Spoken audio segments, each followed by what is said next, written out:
الحمدللہ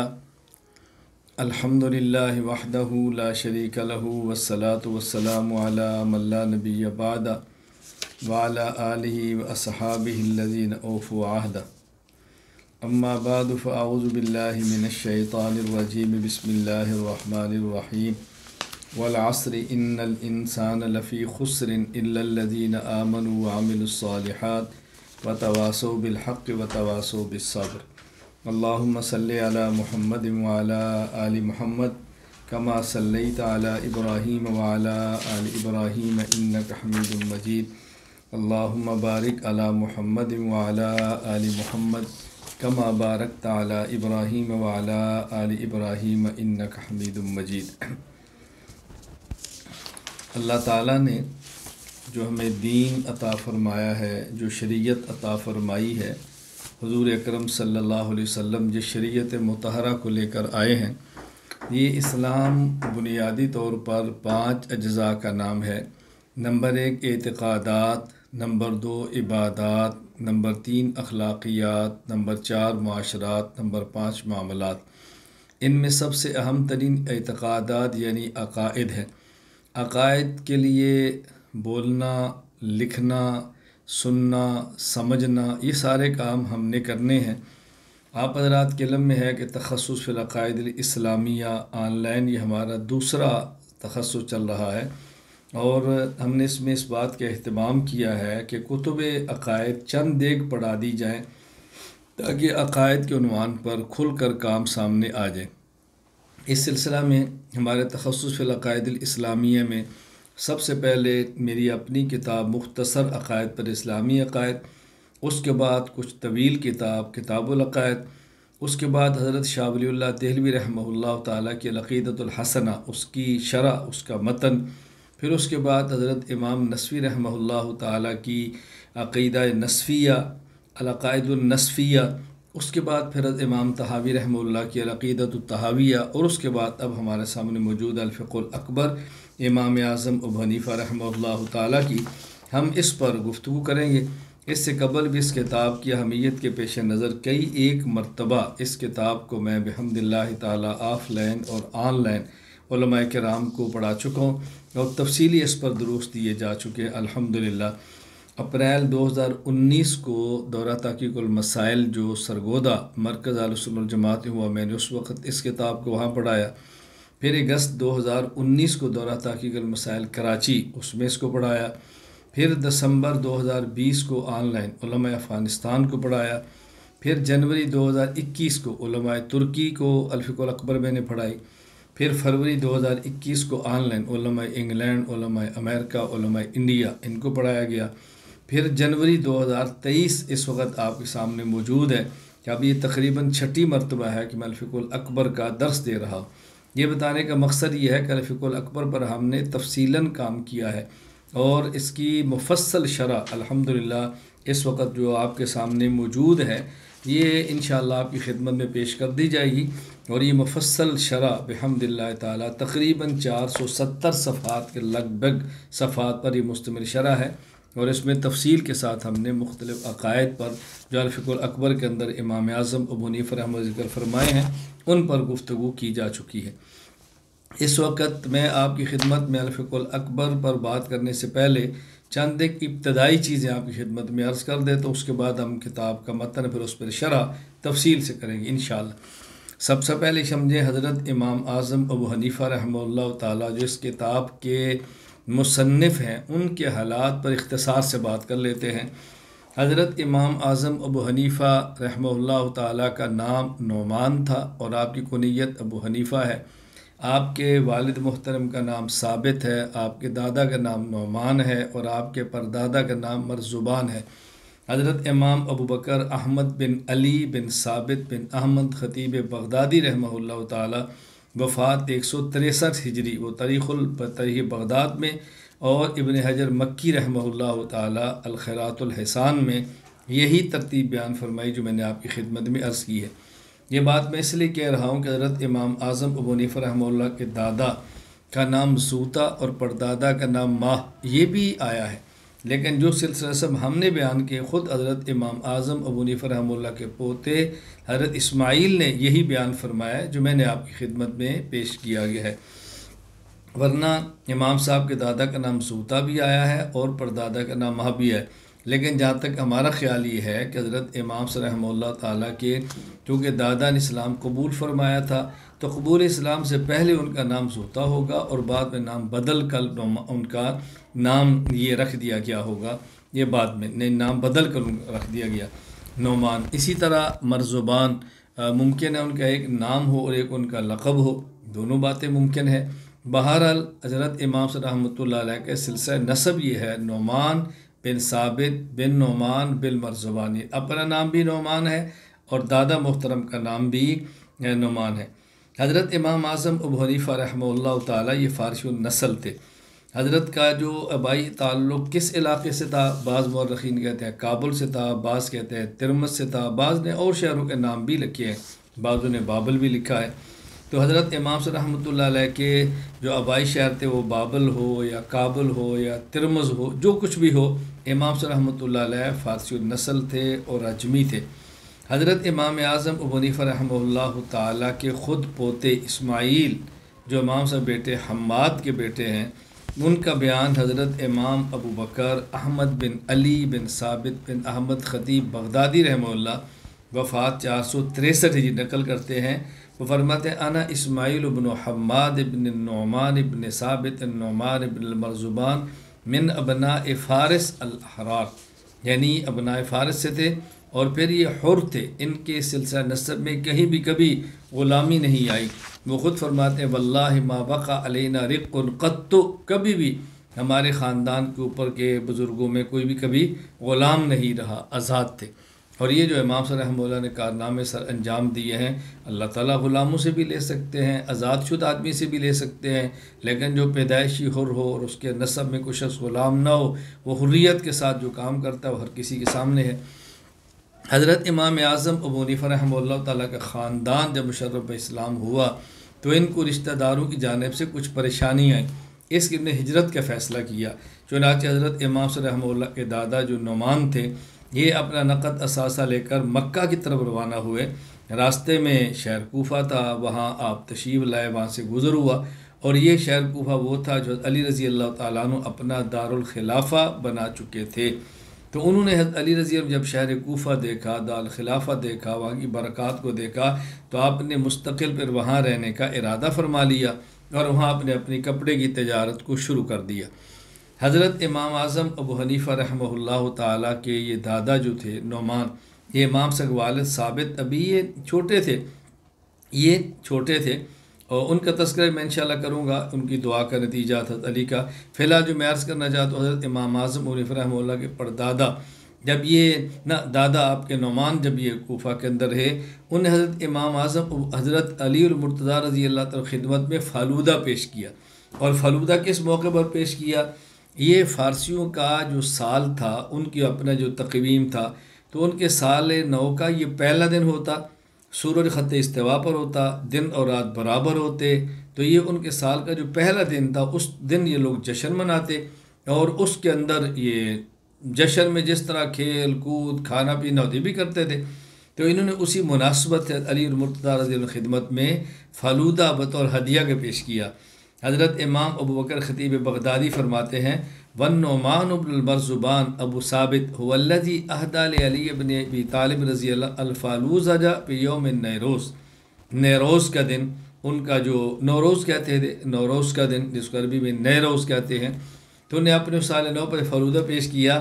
تو علی رضی اللہ فرمان لگے نوروزنا کل یومن، ہمارا تو ہر دن ہی نوروز ہے۔ مطلب اس کا کیا تھا؟ مقصد اس کا یہ تھا کہ اسلام میں عید کے دن متعین ہیں، عید الفطر، عید الاضحیٰ، اس کے علاوہ جو ایام ہیں وہ سارے ایام برابر ہیں، کسی بھی یوم کے اندر آپ ہدیہ دے سکتے ہو، کسی بھی دن میں ہدیہ دے سکتے ہو، ہمارا ہر دن ہی نوروز ہے، جب چاہے ہدیہ پیش کری ہے۔ علی رضی اللہ تعالیٰ کے فرمانے کا مقصد تھا۔ حضرت امام اعظم ابو حنیفہ رحمہ اللہ تعالیٰ کے خاندان کو علی المرتضیٰ رضی اللہ تعالیٰ عنہ نے دعا دی تھی، اور شاید یہ دعا کا ثمرہ تھا جو امام اعظم ابو حنیفہ رحمۃ اللہ علیہ شخص امام پیدا ہوا، فقیہ پیدا ہوا، مفسر، محدث، متکلم، ان صفات کا حامل شخص امت کو اللہ پاک نے عطا فرمایا۔ حضرت اسماعیل بن حماد بن امام اعظم ابو حنیفہ نعمان بن ثابت وہ فرماتے ہیں ولد جدی فی سنت 80، میرے دادا حضرت ابو حنیفہ یہ سن 80 ہجری میں پیدا ہوئے۔ وذهب ثابت علی ابن ابی طالب رضی اللہ عنہ وہ صغیر فدعا له بالبرکہ، میرے دادا ثابت حضرت امام صاحب کو لے کر حضرت علی رضی اللہ تعالیٰ عنہ کی خدمت میں گئے۔ حضرت علی رضی اللہ تعالیٰ عنہ نے ان کے لیے برکت کی دعا کی، فیہ وفی ذریتی، یعنی ثابت کے لیے اور ثابت کی اولاد کے لیے۔ وَنَحْنُ نَرْجُو مِنَ اللَّهِ أَن يَكُونَ قَدْ اسْتَجَابَ اللَّهُ ذَلِكَ لِعَلِيِّ بْنِ أَبِي طالب رضی اللہ تعالیٰ عنہ فینا۔ حضرت فرماتے ہیں مجھے لگتا ہے کہ علی رضی اللہ تعالیٰ کی دعا اللہ پاک نے ہمارے حق میں قبول فرما لی ہے۔ اس کو امام ابو بکر احمد بن علی نے تاریخ بغداد کے اندر نقل فرمایا ہے۔ حضرت امام اعظم ابو حنیفہ رحمۃ اللہ علیہ پیدا کب ہوئے؟ حضرت امام اعظم ابو حنیفہ رحمۃ اللہ علیہ کی پیدائش تاریخ بغداد اور سیر اعلام النبلاء کے مطابق سن 80 ہجری ہے، اور آپ کا جائے ولادت شہر کوفہ ہے۔ آپ شہر کوفہ میں پیدا ہوئے سن 80 ہجری کو۔ جس وقت امام صاحب رحمۃ اللہ علیہ کوفہ میں پیدا ہوئے، آپ ذرا کوفہ کا علمی مقام دیکھیں کہ کس شہر کے اندر وہ شخص پیدا ہوا ہے۔ پہلی بات تو یہ ہے کہ شہر کوفہ کی تعمیر کا حکم حضرت عمر بن خطاب رضی اللہ تعالی عنہ خلیفۃ المسلمین امیر المومنین نے دیا ہے۔ اور میں یہ جملہ کہا کرتا ہوں، حضرت عمر رضی اللہ تعالیٰ عنہ کے بارے میں رسول اللہ صلی اللہ علیہ وسلم نے فرمایا ان اللہ جعل الحق علی لسان عمر وقلبہ، عمر بولتا بھی ٹھیک ہے، عمر سوچتا بھی ٹھیک۔ اللہ نے عمر کی زبان پر، عمر کے دل پر حق کو جاری فرما دیا ہے۔ تو عمر رضی اللہ تعالیٰ کی فکر تھی اور آپ کا ارشاد تھا اور آپ کا حکم تھا شہر کوفہ کو تعمیر کرنے کا۔ اور شہر کوفہ تعمیر کس نے کیا؟ حضرت سعد بن ابی وقاص رضی اللہ تعالی عنہ، جو عشرہ مبشرہ میں سے ہیں، جن کا نام لے کر اللہ کے نبی نے جنت کی بشارت دی ہے، انہوں نے شہر کوفہ کو تعمیر کیا۔ یعنی حکم حضرت عمر نے دیا اور تعمیر سعد بن ابی وقاص سے کروا رہے ہیں۔ پھر اس شہر کوفہ میں کس قدر صحابہ تشریف لائے ہیں؟ امام احمد بن عبداللہ بن صالح العجلی الکوفی رحمہ اللہ وفات 261 ہجری، تاریخ الثقال العجلی میں فرماتے ہیں نزل الکوفۃ 1500 من صحاب النبی صلی اللہ علیہ وسلم، 1500 صحابہ کرام شہر کوفہ میں آئے۔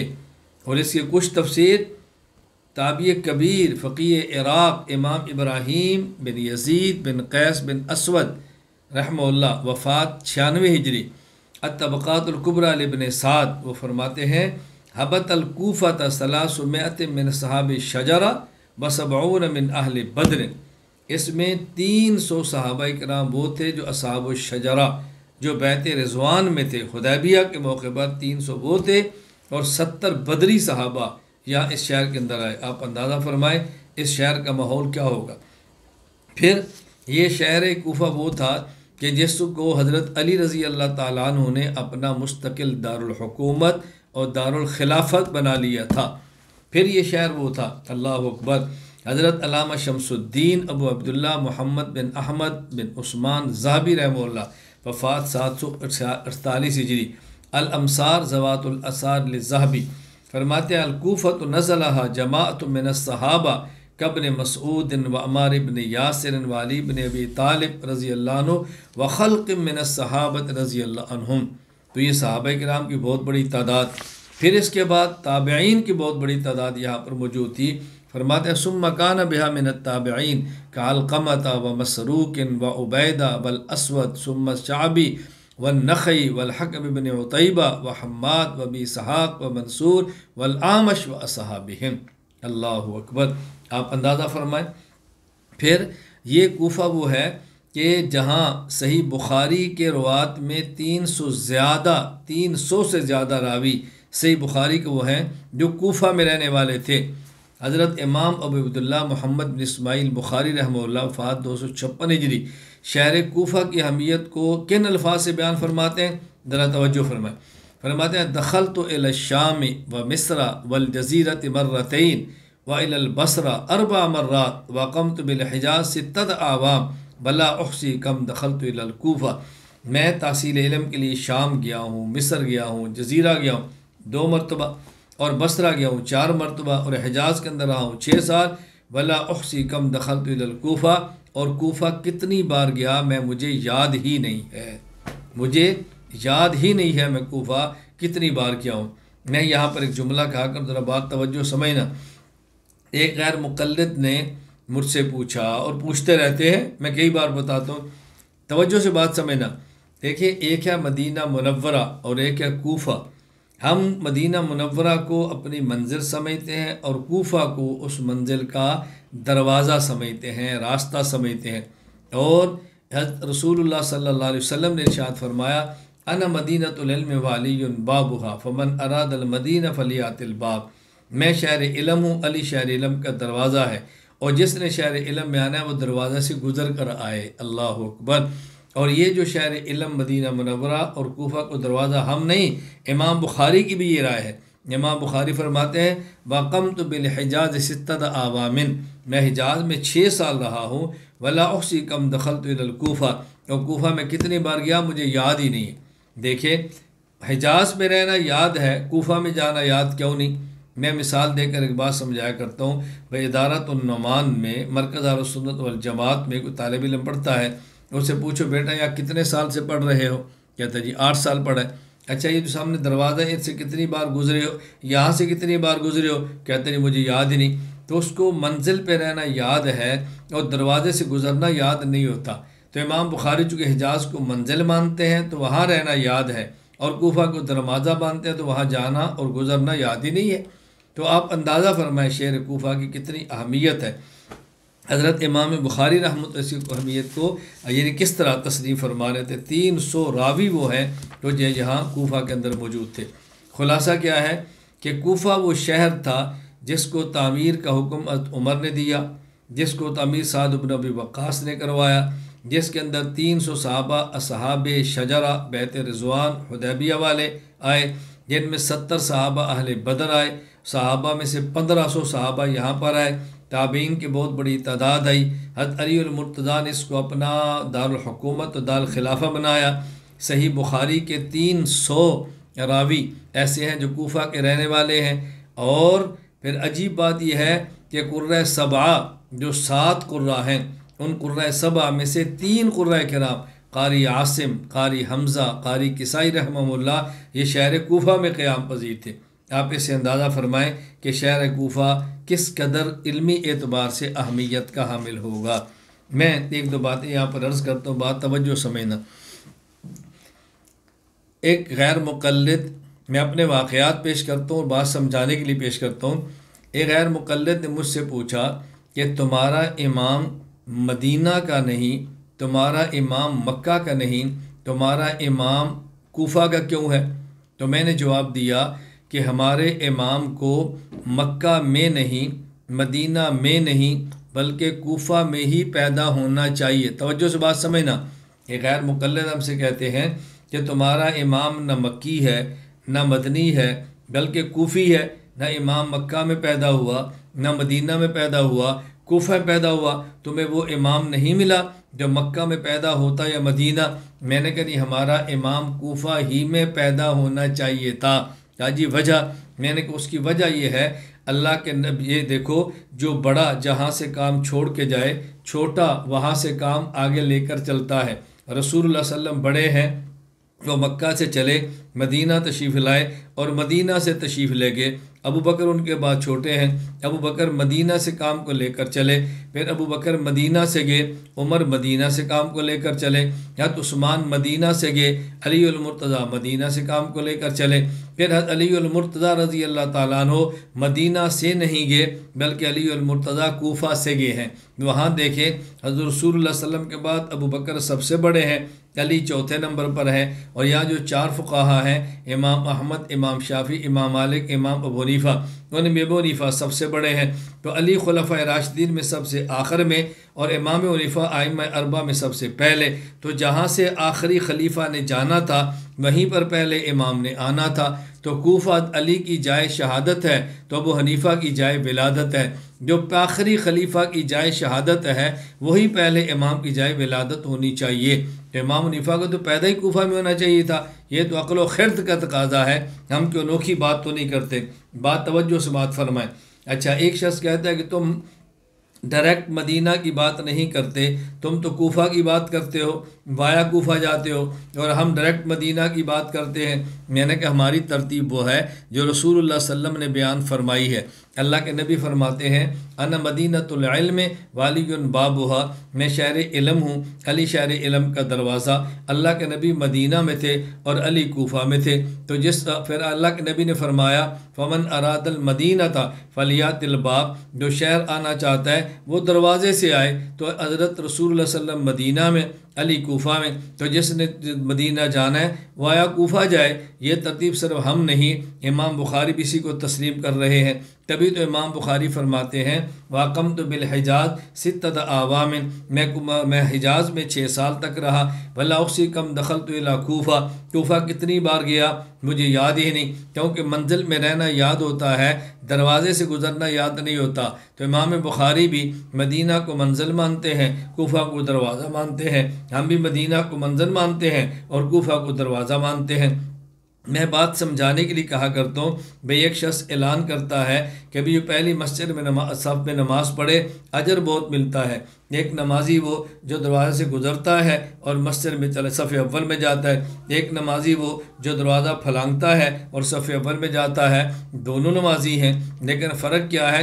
دروازے سے گزر کر صف اول میں جانے والا با ادب ہے، دیوار پھلانگ کر صف اول میں جانے والا بے ادب ہے۔ تو علی چونکہ کوفہ میں تھے جو شہر علم کا دروازہ ہے، نبی پاک مدینہ میں تھے جو شہر علم ہے، لہذا اس کو کراس کر کے جانا یہ بے ادبی ہے، اور وہ دروازے سے گزر کر جانا یہ ادب ہے۔ ہم چونکہ ادب والے ہیں اس لیے ہم کوفہ سے گزر کے جاتے ہیں۔ تو یہ کوئی ایسی باتیں نہیں ہیں کہ جو ہم خلاف عقل کرتے ہیں۔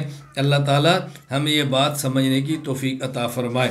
تو میں نے مختصر سی بات کی ہے، حضرت امام اعظم ابو حنیفہ رحمہ اللہ کے بارے میں بات کر رہا تھا کہ امام صاحب کوفہ کے اندر پیدا ہوئے، اس وقت کوفہ کے شہر کی حیثیت کیا تھی۔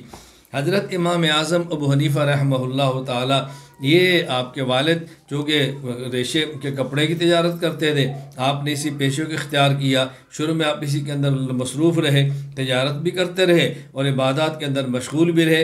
حضرت امام صاحب کا بہت بڑا کارخانہ تھا تجارت کرنے کے لیے، ریشم کا کپڑا بنانے کا۔ تو امام صاحب کی ابتدائی زندگی یہ تھی۔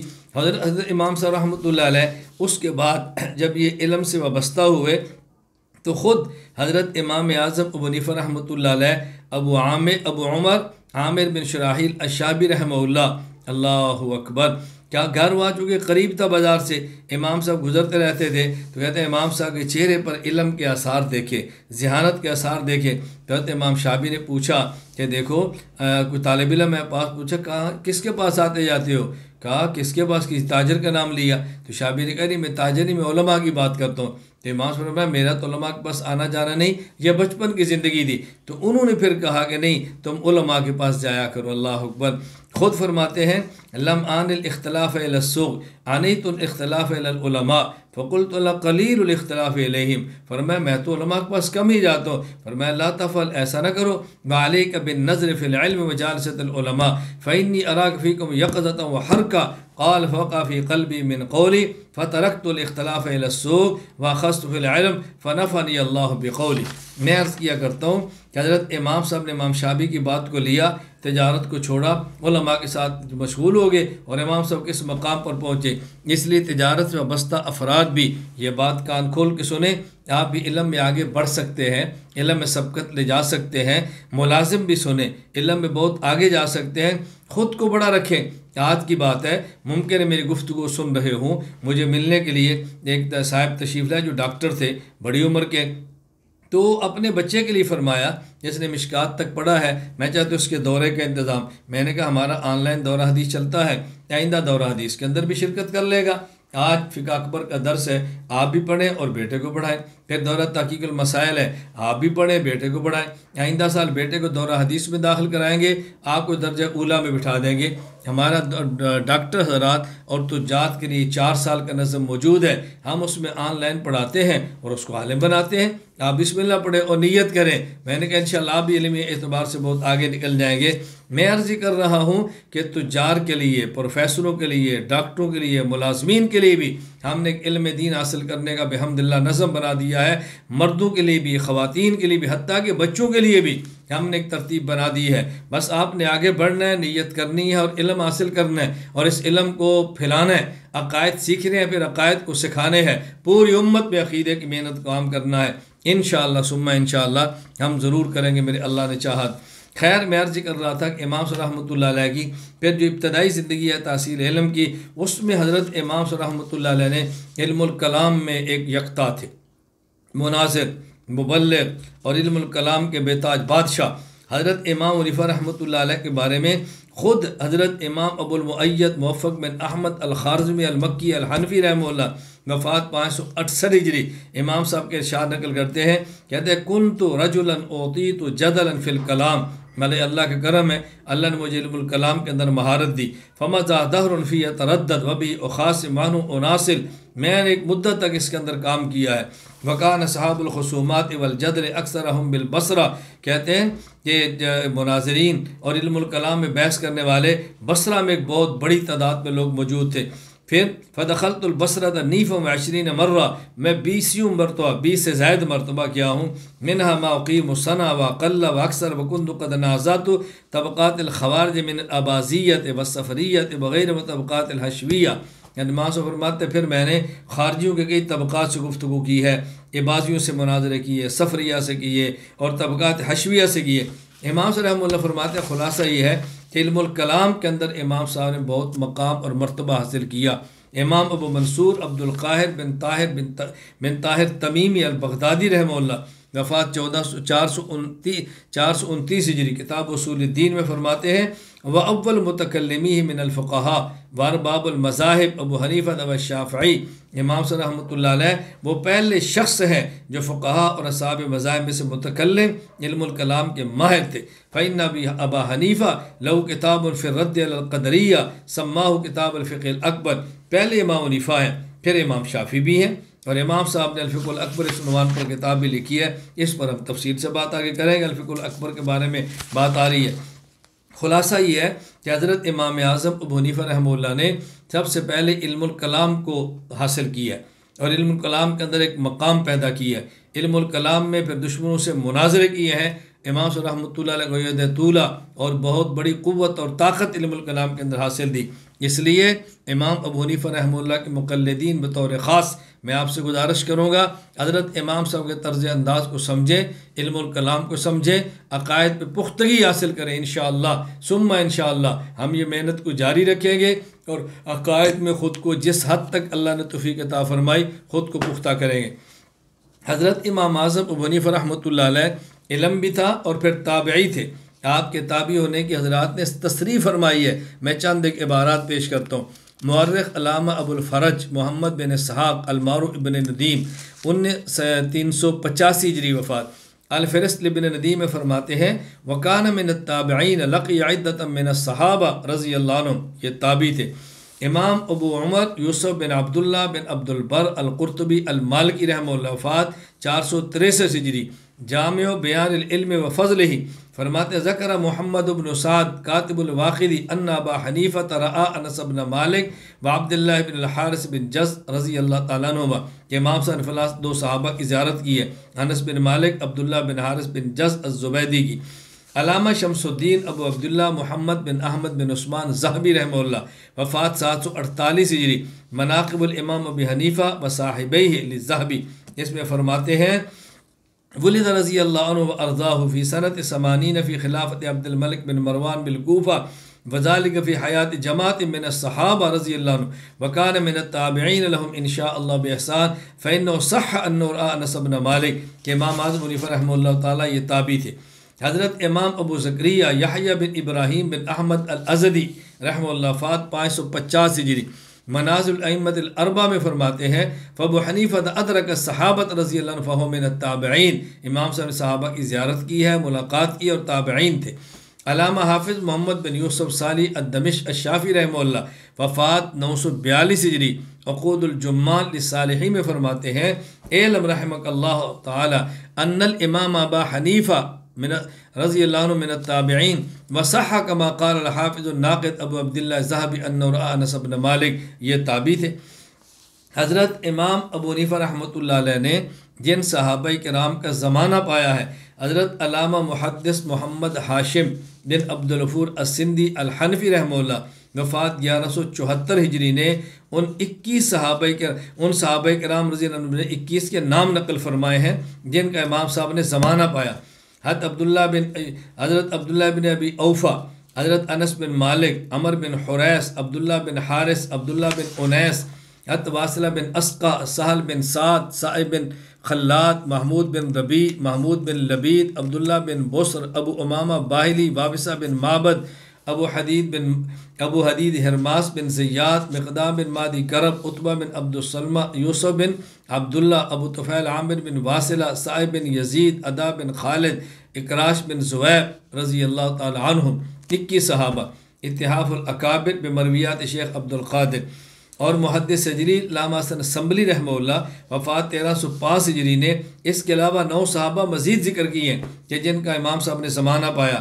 حضرت اسد بن سہل، حضرت بصر بن ارطاد، حضرت طارق بن شہاب، عبداللہ بن ثعلبہ، حضرت عبداللہ بن حارث، عمر بن ابی سلمہ، قبیصہ بن زویب، مالک بن حویرث، مالک بن اوس رضی اللہ تعالی عنہم۔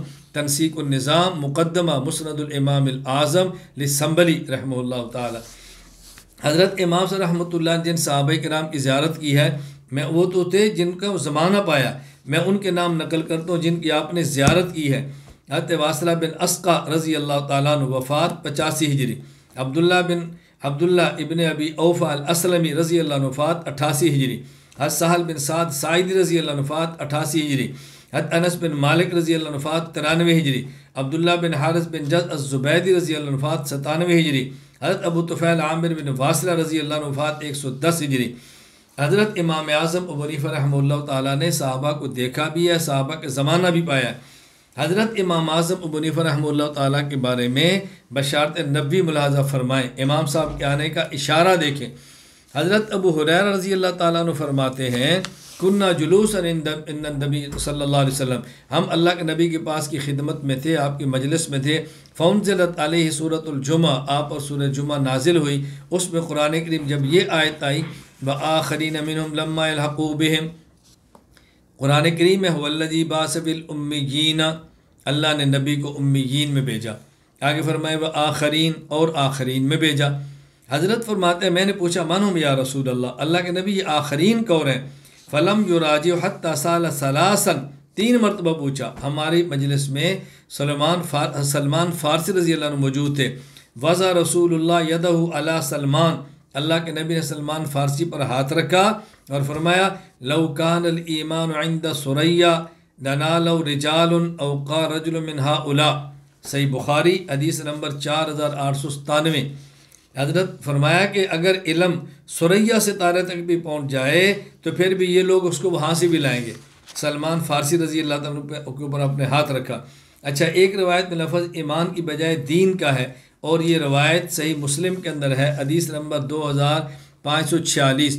حضرت ابو ہریرہ فرماتے ہیں رسول اللہ صلی اللہ علیہ وسلم فرمایا لو کان الدین عند ثریا لذهب به رجل من فارس او قال من ابناء فارس حتى يتناوله، اگر دین ثریا ستارے تک پہنچ جائے تب بھی فارسی میں سے ایک شخص آئے گا جو وہاں سے بھی لائے گا۔ اور ایک روایت میں علم کا لفظ موجود ہے، اور یہ روایت حضرت امام ابو نعیم احمد بن عبداللہ بن احمد بن اسحاق الاصبہانی رحمہ اللہ وفات 430 ہجری حلیۃ الاولیاء ابی نعیم میں نقل فرماتے ہیں۔ حضرت ابو ہریرہ رضی اللہ عنہ فرماتے ہیں رسول اللہ صلی اللہ علیہ وسلم نے فرمایا لو کان العلم منوطا بالثریا لتناولہ رجال من ابناء فارس، اگر علم ثریا ستارے تک بھی پہنچ جائے تو فارس کے لوگ آئیں گے جو وہاں سے بھی علم کو لیں گے۔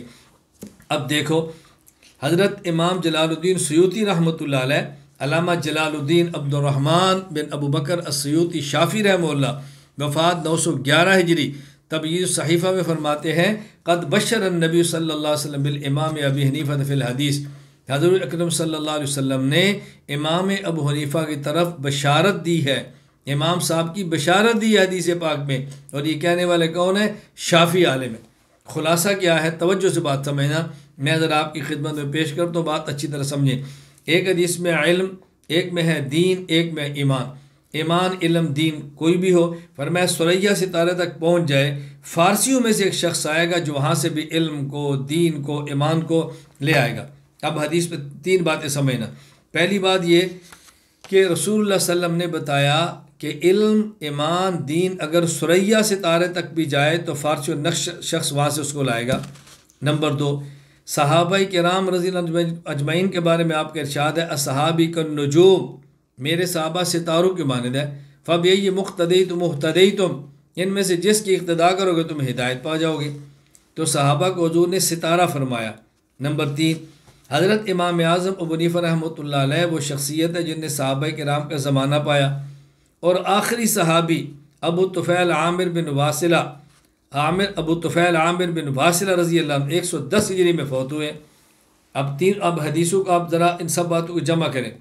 علم، دین، ایمان ثریا ستارے تک جائے، ثریا صحابی ستارہ، اور آخری صحابی 110 ہجری میں جا رہا ہے۔ فارسی شخص اس کو وہاں سے بھی لائے گا، اور ائمہ اربعہ میں سے فارسی واحد امام ابو حنیفہ ہیں۔ امام ابو حنیفہ کیا مطلب؟ اگر ایک آخری صحابی رہ جائے جس کے پاس میرا دیا ہوا علم، دین اور ایمان ہو تو فارسی شخص اس کو حاصل کرے گا۔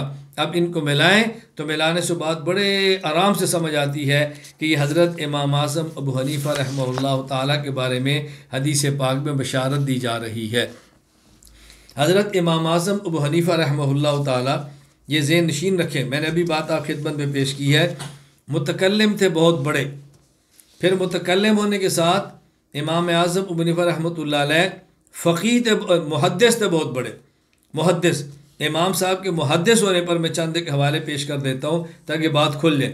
حضرت مصر بن قدام، وفات 153 ہجری، مناقب امام حنیفہ و صاحب الذہبی میں وہ فرماتے ہیں طلبت مع ابی حنیفہ الحدیث فغلبنا، ہم نے ابو حنیفہ کے ساتھ علم حاصل کیا، وہ ہم سے غالب ہو گیا۔ واخذنا فی الزہد فبرا علینا، پھر زہد و تقوی میں ہم مشغول، ابو حنیفہ ہم سے غالب ہو گئے۔ وطلبنا مع الفقہ فجاء منہ ما ترون، اور ہم مل کر فقہ پڑھتے تھے، اور فقہ میں اس کا مقام جو تم جانتے ہو، یعنی حدیث میں بھی تسلیم کیا کہ ابو حنیفہ ہم سے آگے تھے۔ امام ابو عبداللہ السویمری، امام موفق بن احمد المکی رحمہ اللہ اپنی سند سے امام حسن بن صالح سے روایت کرتے ہیں، کہتے ہیں کان ابو حنیفہ شدید الفحص ناسخ من الحدیث والمنسوخ، امام حنیفہ رحمۃ اللہ علیہ ناسخ اور منسوخ پہ بڑی بہترین اور عمدہ گفتگو فرماتے۔ وَيَعْمَلُ بِالْحَدِيثِ إِذَا ثَبَتَ عِنْدَهُ عَنِ النَّبِيِّ وَعَنْ صحابی، اور جب ان کے بعد حدیث آتی تو عمل بھی کرتے تھے۔ وَكَانَ عَارِفًا بِحَدِيثِ أَهْلِ کوفہ، اہل کوفہ کی حدیثوں کے جاننے والے بھی تھے۔ کان حافظا لفعل رسول اللہ الاخیر، نبی پاک صلی اللہ علیہ وسلم کا جو آخری فعل ہوتا وہ بھی آپ کے علم کے اندر ہوتا تھا۔ اخبار ابی حنیفہ، مناقب موفق للمکی، مناقب موفق المکی۔ اچھا، اسی طرح امام موفق بن احمد مکی رحمہ اللہ حضرت امام ابو یوسف رحمہ اللہ کا قول نقل کرتے ہیں، کہتے ہیں فربما وجدت الحدیثین اب الثلاثۃ فآتیہ بہا، میں 2 یا 3 حدیثیں لیتا اور امام حنیفہ کی خدمت میں آتا، فمنہا ما یقبلہ ومنہا ما یردہ، آپ بعضوں کو لے دیتے اور بعضوں کو نہ لیتے۔ میں وجہ پوچھتا، ھذا لیس بصحیح اور لیس بمعروف، فرماتے حدیث صحیح نہیں ہے، یہ حدیث معروف نہیں ہے۔ میں نے پوچھا وما علمک بذالک، آپ کو کیسے پتہ چلتا ہے؟ فرمایا انا عالم بعلم اہل الکوفہ، میں اہل کوفہ کے علم کو بہت اچھی طرح جانتا ہوں۔ یعنی جب بھی امام ابو یوسف امام سے خدمت میں حدیث لاتے 2 یا 3، امام صاحب بتاتے ان میں آخری حدیث کون سی ہے، یہ بتاتے ہیں صحیح حدیث کون سی ہے، یہ بتاتے ہیں معروف حدیث کون سی ہے۔ تو یہ کام تو محدث کر سکتا ہے، عام آدمی کے بس میں اتنی بڑی بات تو نہیں ہے۔ امام یحییٰ بن نصر بن حاجب رحمہ اللہ فرماتے ہیں میں نے امام ابو حنیفہ کو یہ کہتے ہوئے سنا، فرمایا عندی صنادیق من الحدیث فما اخرجت منها الا اليسیر الذي ينتفع به، مناقب الامام الاعظم للمکی، فرمایا میرے پاس احادیث کے صندوق ہیں میں ان میں سے اتنی احادیث کو لے رہا ہوں کہ جن سے لوگ نفع حاصل کر رہے ہیں، عوام الناس کو نفع ہو۔ یعنی امام صاحب کیا ذخیرہ حدیث پاک کا موجود تھا۔ امام محمد بن سماع فرماتے ہیں انو ذکر فی تصانیفی نیفم و سبعین الف حدیث وانتخب الآثار من 40,000 حدیث من 40,000 حدیث۔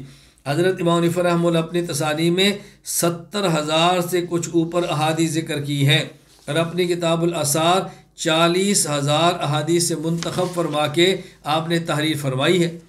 ابھی ہمارے موجودہ دور میں حضرت مولانا لطیف الرحمن قاسمی دامت برکاتہم ہندوستان کے فی الحال مقیم مکہ مکرمہ، ان نے امام ابو حنیفہ رحمۃ اللہ علیہ کی اتنی بڑی خدمت حدیث نقل کی ہے، 20 جلدوں پر مشتمل الموسوعۃ الحدیثیہ لمرویات الامام اعظم ابی حنیفہ تحریر فرمائی ہے۔ آپ اس سے اندازہ فرمائیں کہ امام صاحب کا کتنا بڑا حدیث پہ کام ہوگا اور کتنا بڑا شخص محدث تھا۔ پھر حضرت امام اعظم رحمہ اللہ بہت بڑے فقیہ تھے، ان کی فقاہت پر تو حوالہ جات کی ضرورت نہیں ہے کہ ہر شخص ان کی فقاہت اور فقیہ اور مجتہد ہونے کو تسلیم کرتا ہے۔ پھر امام اعظم رحمۃ اللہ علیہ کی ثقافت میں حوالے بھی دیتا ہوں، اصول بھی پیش کرتا ہوں۔ حضرت مؤرخ علامہ ابو الفرج محمد بن اسحاق المعروف ابن ندیم وفات 385 ہجری الفہرست ابن ندیم میں فرماتے ہیں وکان من التابعین لقی عدۃ من الصحابہ وکان من الورعین الزاہدین والعلم برا و بحرا شرقا و غربا بعدا و قربا تدوینہ۔ اللہ اکبر۔ امام صاحب تابعی ہیں اور زاہد ہیں، اور امام صاحب کا علم بر و بحر مشرق و مغرب دور اور قریب تک پہنچا ہوا ہے۔ شیخ الاسلام امام ابو اسحاق ابراہیم بن علی بن یوسف شیرازی شافعی رحمہ اللہ وفات 476 ہجری اللمع فی اصول الفقہ للشیرازی فرماتے ہیں جملتہ ان الراوی لا یخلو اما یکون معلوم العدالہ او معلوم الفسق او مجہول الحال۔ راوی یا تو اس کی عدالت معلوم ہوگی یا اس کا فسق معلوم ہوگا یا مجہول الحال ہوگا، پتہ ہی نہیں ہوگا۔ فإن كانت عدالتہ معلومۃ کالصحابہ، اگر اس کی عدالت معلوم ہو جیسے صحابہ رضی اللہ عنہ، وافاضل التابعین اور جیسے تابعین ہیں بڑے، واجلاء الائمہ اور جس طرح اجلہ آئمہ ہیں کمالک سفیان و ابی حنیفہ، یعنی یہ اس پر فرماتے ہیں ولم آگے وجب قبول خبرہ ولم یجب البحث عن عدالتہ، ان کی بات کو قبول کرتے ہیں پھر اس پہ بحث نہیں کرتے عدالت کے بارے میں جن کی عدالت معروف ہو۔ اسی طرح امام برہان الدین ابو اسحاق ابراہیم بن عمر بن ابراہیم بن خلیل الجعبری رحمہ اللہ وفات 732 ہجری رسوم التحدیث فی علوم الحدیث میں فرماتے ہیں والعدالت یثبت بالنص فالصحابۃ کلهم عدول خلاف للمعتزلہ والقدریہ فی مباشر الحروب والاستفاضہ کالاربع۔ کہتے ہیں عدالت نصوص سے بھی ثابت ہوتی ہے اور عدالت شہرت سے بھی ثابت ہوتی ہے۔ شہرت جیسے ائمہ اربع، اس میں پہلے نمبر پر امام ابو حنیفہ رحمہ اللہ تعالی۔ میں نے کہا ان اصولوں کی روشنی میں تو ان کی ثقافت فرداً ثابت کرنے کی ضرورت نہیں ہے، ائمہ جرح تعدیل کے حوالے جات پیش کرنے کی ضرورت نہیں ہے، لیکن ہم پھر بھی ائمہ جرح تعدیل کے الفاظ بھی پیش کرتے ہیں کہ صراحتاً امام صاحب کا نام لے کر ان لوگوں نے کس طرح امام صاحب کی توثیق اور تعدیل فرمائی ہے۔ امام الجرح والتعدیل امام شعبہ بن حجاج رحمہ اللہ وفات 160 ہجری، وہ فرماتے ہیں امام شبابہ بن سواد 204 ہجری فرمائے کان شعبۃ حسن الرأی فی ابی حنیفہ، کہ حضرت شعبہ امام حنیفہ رحمۃ اللہ علیہ کے بارے میں اچھی رائے رکھتے تھے۔ جامع بیان علم فضل ابن عبد البر۔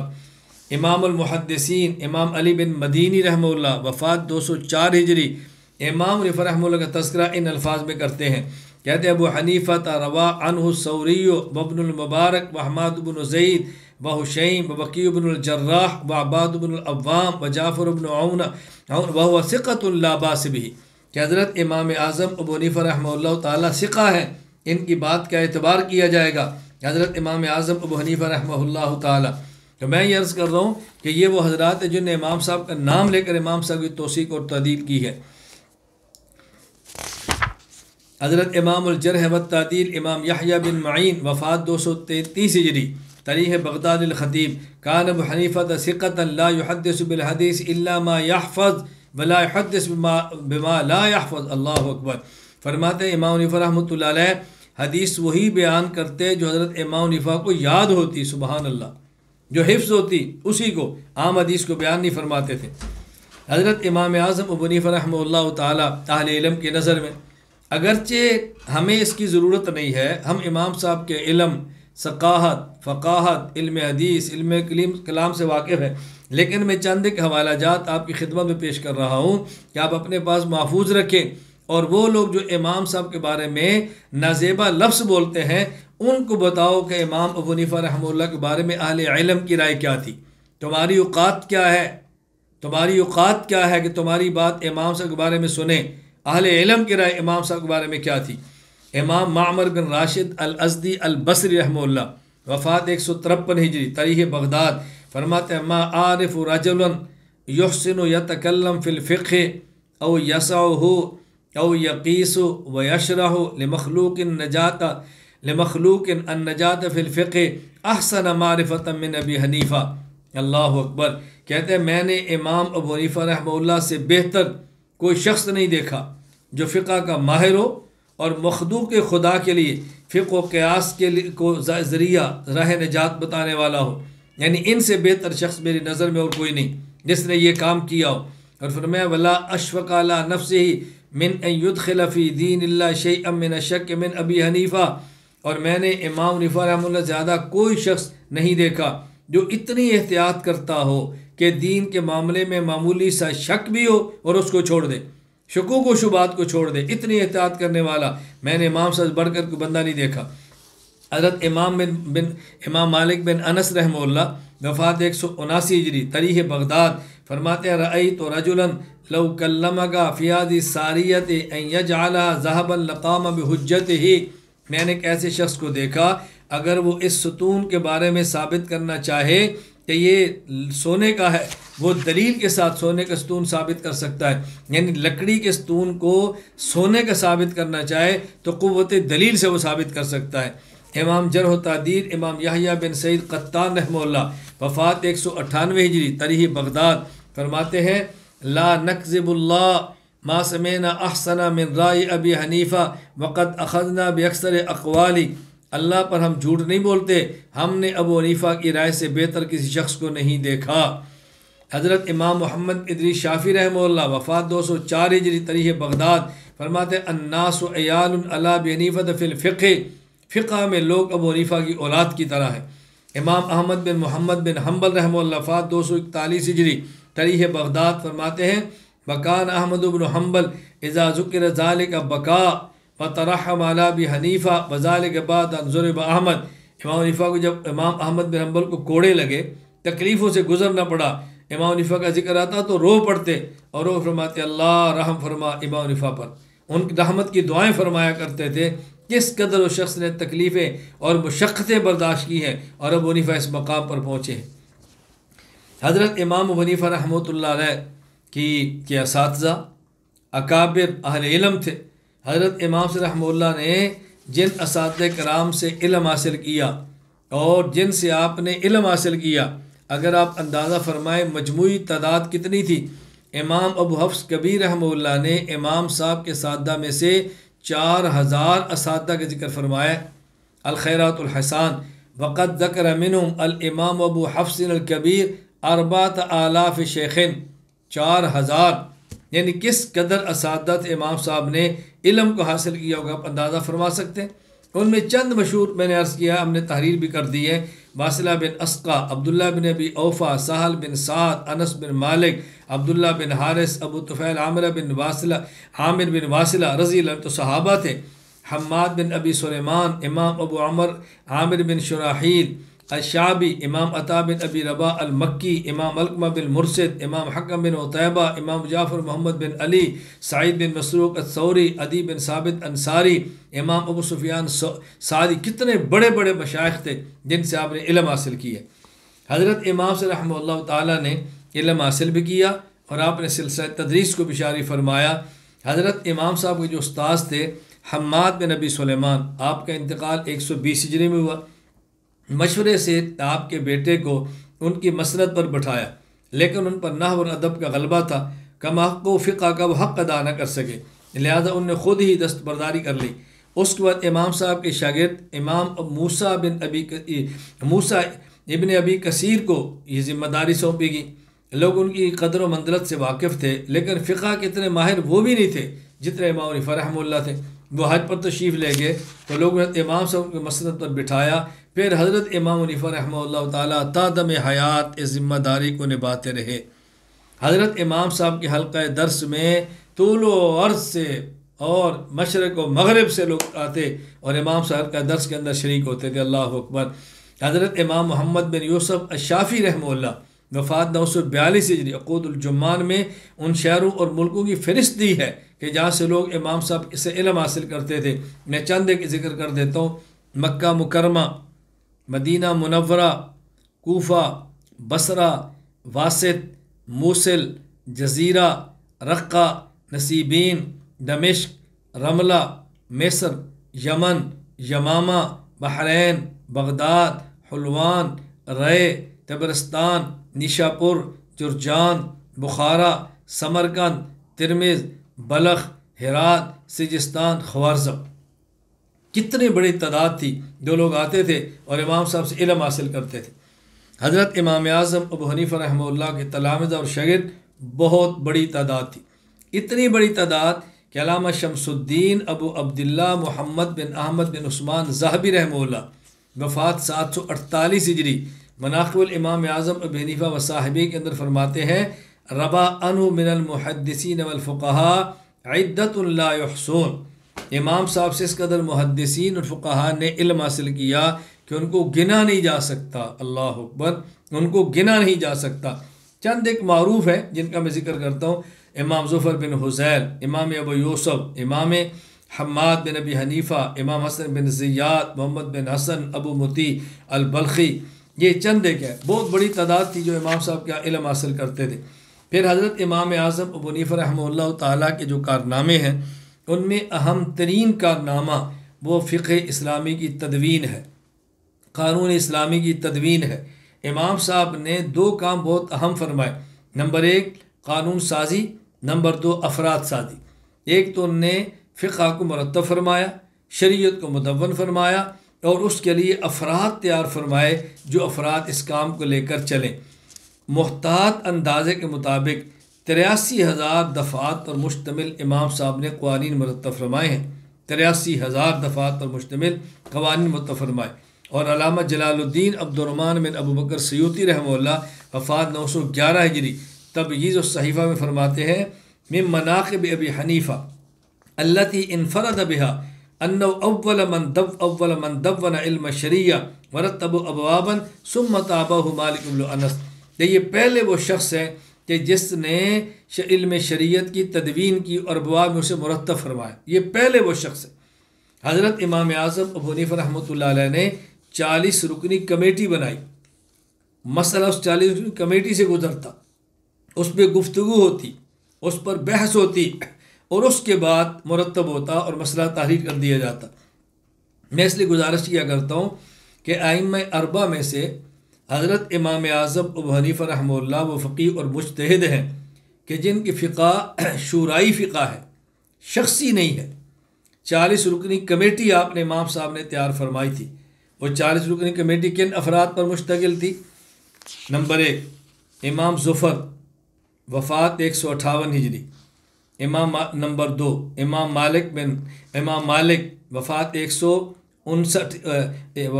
159 ہجری، امام مالک بن انس نہیں، امام مالک اور ہے۔ امام داؤد طائی وفات 160، امام مندل بن علی وفات 168، امام نصر بن عبد الکریم وفات 169، امام عمر بن مامون وفات 171، امام حبان بن علی وفات 173، امام ابو عصمہ وفات 173۔ نمبر 9 امام زبیر بن معاویہ وفات 173۔ 10 امام قاسم بن معین وفات 175۔ 11 امام حماد بن امام اعظم وفات 176۔ 12 امام حیاج بن بسطام وفات 177۔ 13 امام شریک بن عبداللہ وفات 178۔ 14 امام عافیہ بن یزید وفات 180۔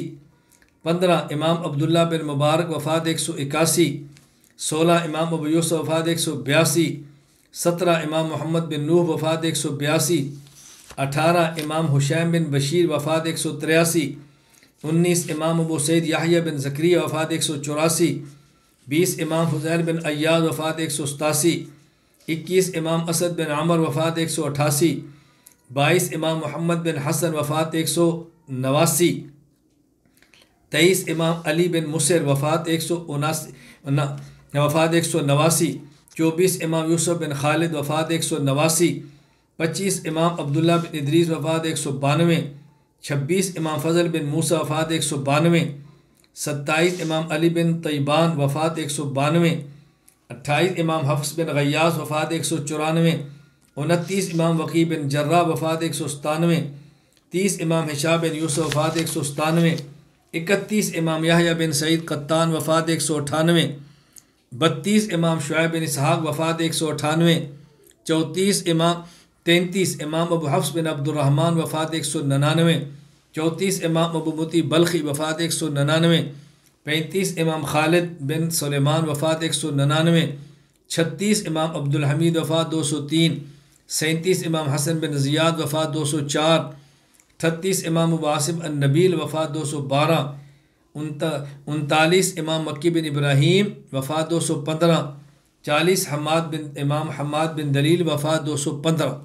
امام ابو حنیفہ رحمہ اللہ، تالیف مولا عزیز الرحمان۔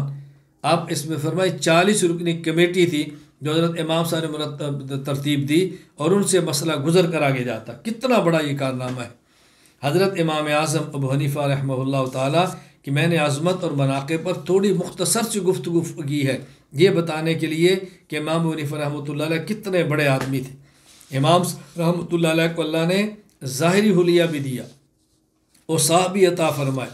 حضرت امام ابو یوسف وفات 182 ہجری، حضرت امام صاحب کے بارے میں فرماتے ہیں کان ابو حنیفہ ربعۃ من الرجال، متوسط قد تھا، لیس بالقصیر ولا بالطویل، نہ زیادہ چھوٹے نہ لمبے، درمیانہ قد، وکان احسن الناس منطقہ، انداز گفتگو بہت اچھا، اخلاہم نغمہ، آواز بہت پیاری، حسن الوجہ، چہرہ حسین، حسن الثیاب، کپڑے خوبصورت، طیبۃ الرائحہ، زیر استعمال خوشبو انتہائی عمدہ، سریعا الی مواساۃ الاخوان، اپنے دوست اور بھائیوں خیر خواہی کا جذبہ رکھنے والے، مناقب الائمہ اربع للمقدسی۔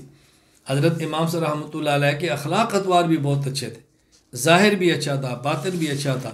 اللہ نے امام صلی رحمۃ اللہ علیہ کو خوب نوازا تھا، اور امام صلی رحمۃ اللہ علیہ علم، صرف علم نہیں تھا، تقوی، عمل، عبادت، شب بیداری امام صاحب پر ختم ہے۔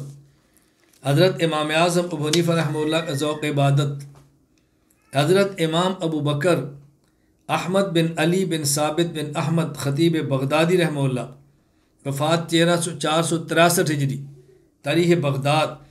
فرماتے ہیں ابو عاصم النبیل فرماتے ہیں کان ابو حنیفہ رحمہ اللہ یسمی الوطد لکثرت صلاتہ، امام صلی رحمۃ اللہ علیہ کو وطد سے ستون کہا جاتا کثرت سے نماز پڑھنے کی وجہ سے، یعنی اتنا طویل آپ یوں قیام فرماتے اور جم کے کھڑے ہوتے کہ دیکھنے والا سمجھتا کہ ستون زمین پر گاڑ دیا گیا ہے۔ اللہ اکبر۔